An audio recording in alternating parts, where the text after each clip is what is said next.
Hello students. So today under work and energy we are going to discuss the new topic, that is energy. Now what is this energy means? Since you know we have known the definition of energy. Energy is nothing but ability to do work or the capacity of any individual to do certain work is called that is energy here. Now for instance, I'll consider what is the meaning of work done. Let us revise it. For example, you're applying a 10 Newton force on this object so that this object has been displaced to 10 meter distance. 10 meter distance it has displaced. So you are going to say here work has to be done here. That is W is equals to force into displacement. Force is 10 into displaced is 10. So how much work is done here? 100 joule of work here. Now if you don't have the energy means, can you able to push this object or can you able to displace this object from this position to this position? No. So to do the work, energy is required. If there is no energy, no work has to be done. If for instance, if you are having more energy if you are having means you can displace this object or you can do more work here. If more energy means, I can say more work is done, isn't it? So for instance, if it is you are applying more energy, you are having more energy, that means you can apply nearly 20 Newton of force on that object. Maybe it displaces to 10 meter or maybe it can displace to 15 meter. In that cases, what will be the work done? Work done will be increased from 100 joule to nearly 250 joule, isn't it? So, if there is more energy, more work will be done. If there is less energy, if for instance, if you are having less energy means, you may apply force of 5 Newton. 5 Newton force you are applying if you are having less energy and it may only displace to 5 meter. In that case, what is the work here? 5 into 5. Only 25 joule of work is done. So, less energy is nothing but, so you are going to say less work is done. Okay. And if in the case, if you don't have energy itself, you have tired and you can't able to push this object means whether a work has done there, even if you have the energy, then only you can able to do the work. If you don't have the energy, then you can't displace this object from position A to position B. So, zero energy, then zero work is done. Zero energy, zero work. By all these things, what I can conclude here means energy is directly proportional to work. I think I can say this word. Energy is directly proportional to work. Why I can say? Because whenever I am going to increase the energy, this work is also going to increase. That is, work done on an object is also going to increase. If I am going to decrease the energy, if my energy is less means rate of doing work, how much doing work, that will also goes on decreasing. If the energy is zero means rate of doing work is also zero here. Since these two parameters are directly proportional to each other, then what are the things we are going to see for the work that is also applicable for the energy also? So what are the things we are going to say for the work here? Since you are going to represent or you are going to say the unit for the work here is joule, isn't it? Unit of work you are going to say joule. Same unit will be applicable for the energy. Both are directly proportional. So energy is also joule here.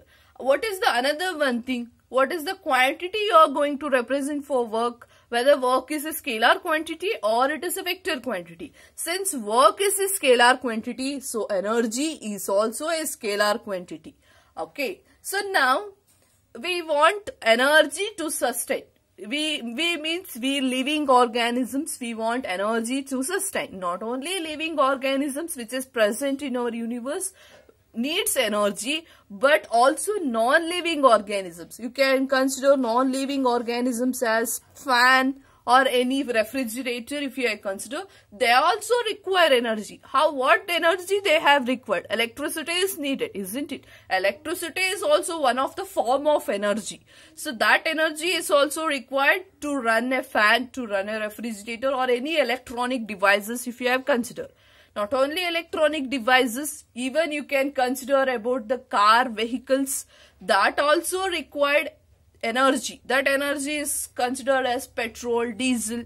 That also one of the forms of energy. Not only this, even the plants required energy. That is the main source of energy for the plants to do the work, isn't it? That is the sun is the main source of energy for not only for the plants and all. We also require the energy. Sun is the biggest source of energy. I can say it. Sun has the biggest source of energy. It is producing the energy in the form of heat and light, isn't it? So sun is the biggest form of energy, which is energy producing in the form of heat and light. Now let us go with what are the sources of energy. So first thing is renewable sources of energy. That is one source of energy. Another one is non-renewable source of energy. Since you know what is this renewable source of energy, that means which can be produced, which can be further produced and which can be sustainable form of energy. For example, wind energy, solar energy that can be produced are called as renewable source of energy. Non-renewable source of energy is nothing but which cannot be produced. Further, if it is destroyed, which cannot be produced, that type of energy is called the non-renewable source of energy. So, for instance, you can consider as petrol, coal, natural gas. All these comes under the non-renewable source of energy. Okay. This is just an introduction for the energy. You all know that what are the sources of energy. Okay. So now let us go with energy in physics. So what is this energy in physics means? How we are going to apply energy in a physics with the some of the examples I will consider. For instance, a fast moving cricket ball hits a stationary wicket, then that wicket will be thrown away, isn't it? Whenever the person, for example, a bowler has applying highest velocity, that means his energy he is using on that ball, so that fast moving ball hits the stationary wicket. The wicket will be placed in behind the cricket batsman. In that case, that stationary wicket will hit and that wicket will be moon away, that is thrown away.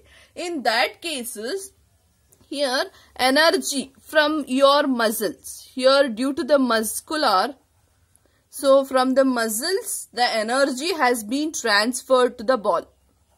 Am I correct? So transferred, energy has been transferred from your muscles to the ball. So now the ball has got the energy. Before you are giving the energy, the ball doesn't have any energy. That ball was at the rest position, it can't move with itself, isn't it? Without anybody has giving the energy to that ball has not doing work. When you give the energy, when you transfer the energy to that ball has done the work, isn't it? That means here the ball has thrown towards the wicket. Next condition, when the ball hits the wicket will be in a rest position, isn't it? That is in the stationary position. Now energy has been transferred from the ball to the wicket, so that the wicket has thrown away. Thrown away means here it is saying that it is displaced, isn't it? Displaced means it is work has done here.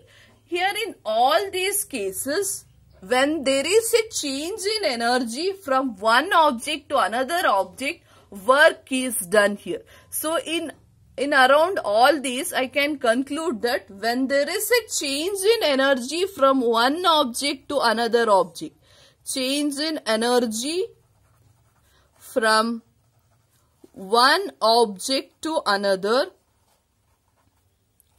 we are going to define as work is done. Okay. isn't it? So when there is a change in energy from this to this, from one object 1 to object 2, when there is a change in energy, then work is done here. That means this second object work as doing now. When there is a change in energy from second object to third object, work is done. When there is a change in energy from third object, it is thrown away, means then also there is a work is done here. So if there is a transfer of energy or the change in energy takes place, then work is done here. Okay, now I can conclude that what are the two things needed when you are going to say about the energy. First, we are going to say, whenever you are saying the object is doing work, then it says that here energy is loosed, isn't it? Here I am losing the energy. I am losing the energy. Because of that, this ball is gaining the energy. One work is done. An object is doing work. This object is doing work means this object is losing energy. So object, I can conclude, object doing work says energy is lost. This is the first conclusion I can say. Second thing I can say, where the object on which the work is done, it is gaining the energy. I am doing work. This object 1 is doing work. Because of that, it is losing work, losing energy. Now, on which object does this object 1 is doing work? This object 1 is doing work on object 2. This is losing energy, but this object 2 is gaining energy. So, object on which work is done, in that object energy is gained. Okay, where energy is lost, where energy is gained here means, I'll repeat it, object which is doing work, that will lose the energy. The object on which work is done will be gaining the energy. Okay, so these are the some of the introduction. I can say this is just an introduction for the energy. This is very important. This conclusion is, these 2 points are very important for the further. Further, we are going to discuss about the next class about the types of energy, that is kinetic energy and potential energy. In that cases, we have to know these 2 conditions. If you know these 2 conditions, then it is easy to understand the types of energy. Okay, I hope everyone have understood this. So based on this, I have given you the worksheet. Try to solve it. If any doubts is there means, we will discuss in a live session. Thank you.